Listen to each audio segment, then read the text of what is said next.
اعوذ باللہ من الشیطان الرجیم بسم اللہ الرحمن الرحیم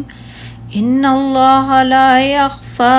علیہ شیء فی الارض ولا فی السماء هو الذی یصورکم فی الارحام کیف یشاء لا الہ الا هو العزیز الحکیم۔ بے شک اللہ سے زمین اور آسمان میں کوئی چیز چھپی ہوئی نہیں، وہی ہے جو تمہاری ماؤں کے پیٹ میں تمہاری صورتیں جیسی چاہتا ہے بناتا ہے، اس کے سوا کوئی معبود نہیں، وہ غالب خوب حکمت والا ہے۔ اللہ تعالیٰ خبر دے رہا ہے کہ وہ آسمانوں اور زمین کی تمام چھپی باتوں کو جانتا ہے اور اس سے کوئی چیز بھی مخفی نہیں ہے۔ وہی تو ہے جو ماں کے پیٹ میں جیسی چاہتا ہے تمہاری صورتیں بناتا ہے،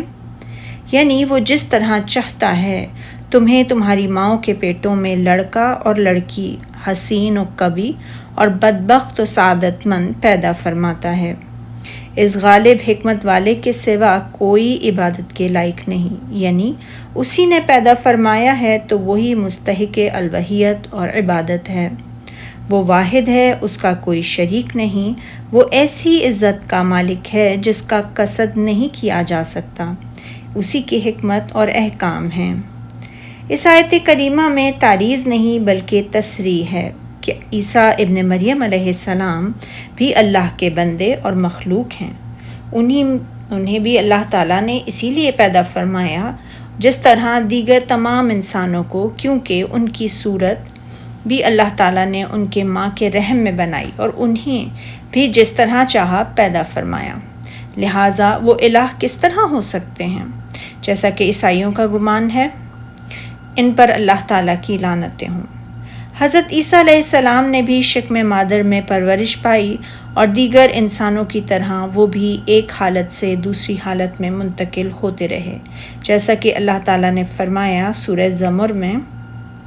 وہی تو تمہاری ماؤں کے پیٹوں میں ایک پیدائشی مرحلے کے بعد پھر دوسری پیدائش اور 3 قسم کے اندھیری پردوں میں پیدا کرتا ہے۔